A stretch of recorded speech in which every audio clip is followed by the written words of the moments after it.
Haa ta'uutii garuu isin gosa kana nyaadhaa gosa kana nyaatina kan jedhu eessaa fiddanii?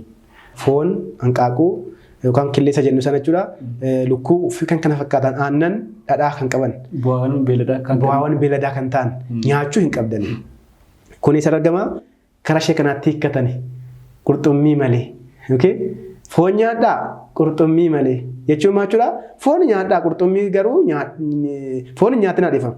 Foon hin nyaatinaa qurxummii garuu nyaadhaa jedhanii hiikkatan jechuudha. Fooniif daadhii afaan koon seenne. Fooniif daadhiin afaan koon seenne labadha. Dhugaatiin illee daadhiin akkan dhorkaate immoo sirratti badha. Kanaaf sa'aatiin sirriin sakamidha. Kiristaanonni hundumtiyyuu dirqama hanga sagaliitti yookaan hanga sa'aatii kenname sanatti soomuu qabu yaada jedhu kana sun of ibsitanii maal fakkaata? Torbee ja'an amma 12tti. Sagalii kaase baqa. Sagal dirqamadhaa sagalii kaase. As keessatti kan hin soomne immoo jiru maraachila. Soomni kan hin soomne immoo jiru. Dubartiin ulfi hin soomtu. Dubartiin hojjetuun hin soomtu. Kan baay'ee dhukkubsatu jedha kan jisu hin soomu. Akkasuma mushuraan hin soomu.